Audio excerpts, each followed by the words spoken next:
There's quite a bit of stories, apparently. Every region has their certain story, and usually, I guess the locals aren't always freaked out about it, right? So, Right. but Something they share amongst them sort of thing, right? I guess because it's a known thing. Oh, yeah. And she doesn't do any harm. I think from what our guest was telling me, she just wants to look for her daddy. And that's so Aw. sad. And, well, Oh it my makes sense God. now if she stayed with him, right? Well, that's just it, right? Yeah, Right. exactly. Yeah. So I'm just going to call our guest to see if we can get her on the phone with us. To her giving up.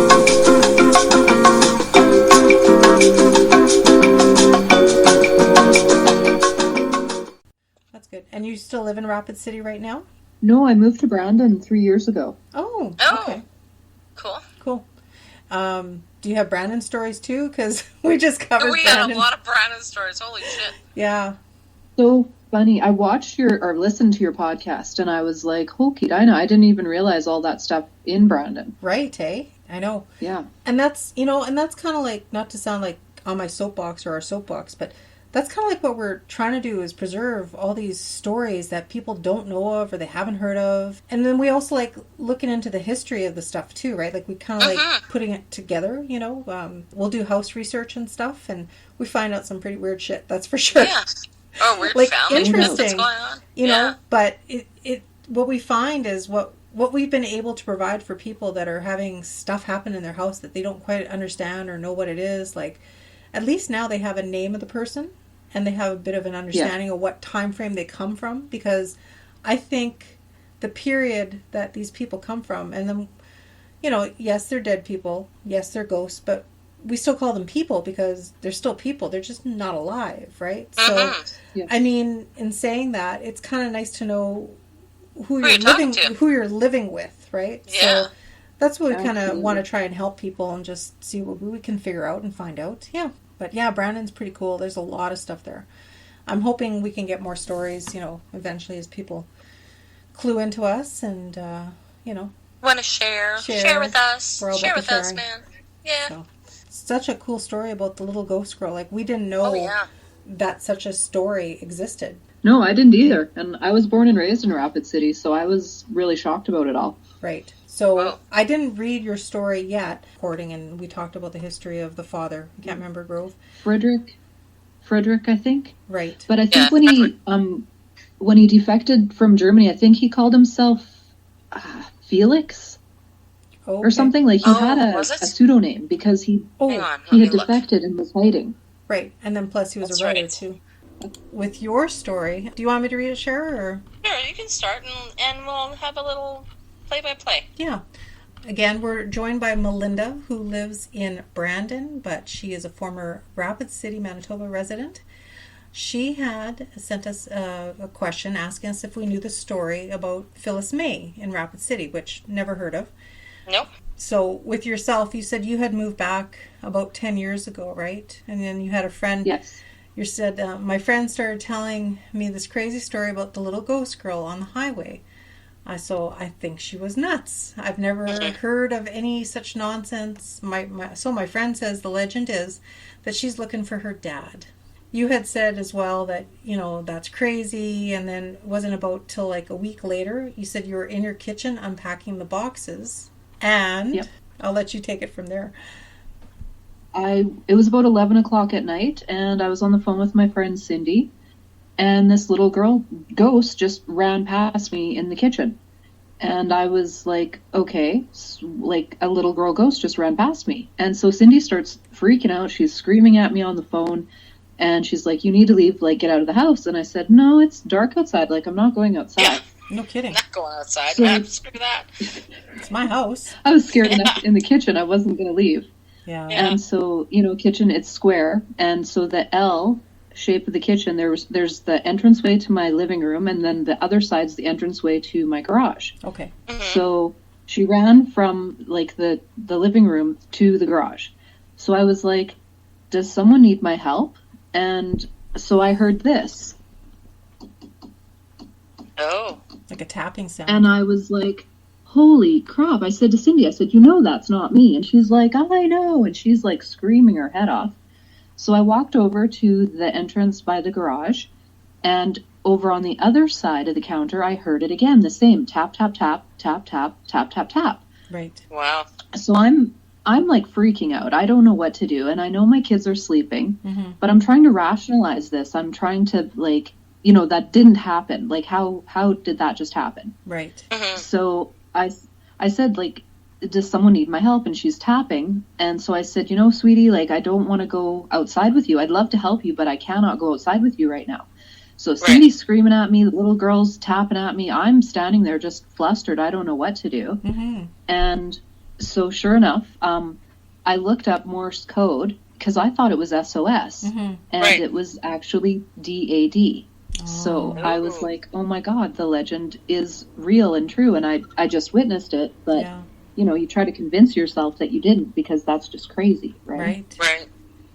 Wow. And I mean, it wasn't crazy. And when you're doing like tapping a pattern like that after a while, like, I mean, it's evident. It's evident, right? Like, it's a pattern. Especially if it's continually repetitive as well. It's one thing to have like sort of a rhythm one time or two times, but not continually, Yeah. And Morse code is really simple. When you look it up, it's not as complicated as I thought it was. Like, it's very simple. Right. And then you said you were talking to your neighbor, and your neighbor said that they had an experience as well. Like, they believed you, right? Yeah. Yeah, I'd been asking everyone after that, if anyone actually had heard it or seen it. And of course, my neighbor, he said, oh, no, I saw her too. And he was really scared when I told him that I had seen her. And I said, yeah, I was terrified. Like, thank God it wasn't like a scary old man ghost. No kidding. I don't know what I would have done. Yeah. But I wonder, like, I mean, and we're not ghost experts by any means, but we've learned a lot doing this stuff and talking to people and researching and everything like that. And spirits aren't attached specifically to any one location necessarily. They're free to travel. They can come, they can go to wherever they want. It makes me wonder, like, was your house close to the house that she had lived in, or? Well, it was about a block and a half away from their house, but 3 houses down and across the street is what I believe was the doctor's house. Oh. So I get a little confused because I'm not sure if she had tuberculosis or if her dad did, but one of them had TB and one of them had broke their back. Wow. So the doctor's house, I think, is like she wanders through that area. Okay. Right. Oh, that's sad. So she's looking for her dad is what it is. Yeah. And she lived with him for that time too, right? So, I mean, if she was sick there, makes sense she'd be looking for him, right? Yeah. She's probably, like, if she's so to me, then maybe she suddenly died, because one of the articles that you kindly supplied us from a book, it said that she died during a appendicitis surgery, is what it said. Yeah. Oh, okay. Yeah. Yeah. So I could see where that would. I haven't read it. Yeah, no problem. But I mean, that would make sense, because then she. It would. Yeah, it would have been an emergent thing, She could have been in there, didn't work out like it was supposed to. She's like, "Holy shit, where's my dad?" Right? Yeah. Yeah. Poor little and she was what, like 11 or something, I think, at the time. She when I saw her, I thought, wow, like that was an 11, 12-year-old. Yeah. So I said, I haven't read that information for a while, so I don't remember. Yeah. But right. Yeah, and how old were your kids about that time? It was about, I think they were about 8 and 9. Okay. Oh, okay. So you wouldn't have thought, like, it was so clear that you wouldn't have thought it was one of your kids, is what I'm saying. I actually tried to convince myself that my daughter had snuck up out of her bedroom and, and invisibly ran past me. Right. I was trying to just rationalize it. Yeah. Oh, boy. Well, that's okay, though. She was looking for Daddy, though. Yeah. That's not like but it's so curious that she physically, well, not obviously physically, but that she ran through your house, like. Oh yeah. Yeah. Had you ever asked your children if they had ever seen anything, or just? I don't know if you want to kind of have the weird sixth sense thing going. Yeah. Just because children are a little more in tune, right? Like. Right. Hard to say. Do you have pets? Do you have pets? Cher was saying, like dogs. Yes. Yeah, I have 2 cats, and they see a lot of entities and spirits all the time. They stare at the walls and shit, and and they stare off into space. I believe it's a cat's job to clear entities. That's like something that I had heard along the way, and I thought, well, it kind of makes sense because they always do look at things that we don't see. Yeah. Yeah, I believe that too. And I believe they're the ambassador to the other side. Yeah, like. So, and then also you were saying that you believe that the Groves had lived in a yellow house by the river? Yes, it's still there. Okay. Oh, is it? Oh, cool. I'm just reading through what you sent us. Cindy was freaking out cool. because when we were 14, we stayed at a place in Calgary. So you had a ghost experience there, you were saying? Yes, both of my experiences with ghosts, I was with my friend Cindy both times. We were 14. Well, maybe they just like Cindy. Cindy's the problem. Maybe it's Cindy. We actually don't hang out anymore. So it's just so true. No, we had gone to stay at her friend Karen's house, and in the basement it had this really big thick shag carpet from like the 70s, and Karen had said to us, okay, we have a ghost, it's not friendly. And you were 14-year-old girls, we're laughing and giggling, we just thought it was a joke. And the one night the door slammed, like my friend Cindy is a big tall farm girl, and she could not shut that door for the life of her. And this door just slammed, flying shut on its own. And we were like, okay, we believe now. Oh, yeah. Were you guys goofing off there? 14-year-old girls, oh, right? We were laughing and giggling. Just typical sleepover, laughing away about everything and nothing. Right. No Ouija board. No Ouija board involved, though, right? Yeah, no. Good. No, I won't play with those. Oh, good. No, those are bad. Yep. That's pretty cool. Very, very bad. Oh, cool. No. And then now you yourself, you're a healer, and then you do clearings as well, hey? Yeah, about 4 years ago, I found access consciousness. And I used to be very stressed and anxious and depressed and you name it. And since then, my life has dramatically changed. The bars are 32 points on the head, and it's like defragging a computer in the old days when we had to do that. Okay. That's also where I took my class. It was called Talk to the Entities. So now that I know that other people do see spirits like I do, that I don't feel like such a freak. Mm-hmm. Yeah, I think that's the issue. I think that's why some people don't want to chat all the time, you know, like, they're worried about it. We have no inclination about anyone. Like, we have no... Yeah. We don't make anyone feel uncomfortable. We take everybody at face value. Like, if you're going to tell us that's what happened, and because we've had enough collectively of our own experiences, that's right. I believe you would happen. That's but right. We still call ourselves optimistic skeptics because we want to believe it's happened. Perfect. But I mean, you know, like until it happens to you, you just don't know. That's kind of how we go about it. Mm-hmm. Yeah. But that sounds like a cool tool. This access consciousness, I've never heard of it before. Yeah, it's amazing. For my mental health, I know I need it. So is this like a website or how is... Like there are facilitators in every city. You can Google it up. You can find someone to run your bars. You can take the day class and then trade with people. Oh, okay. And that's what I ended up doing. And then I took a bunch of other classes too. Oh, interesting. Oh, excellent. Very cool. The other thing that was very interesting, I mean, it was all interesting. I really liked how we had the convo back and forth and stuff. You're a pretty cool girl, Melynda. Yeah. You as well. Hey, thank you.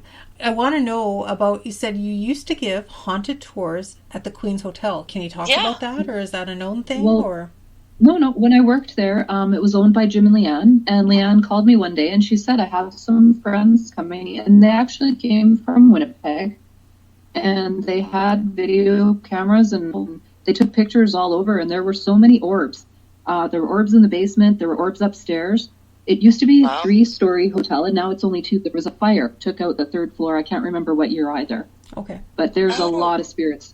And all the girls that work there, like my daughter used to work there, my friend that told me about Phyllis May in the first place, she used to work there. Any of those girls could tell you, like, the cups would come flying off the shelves.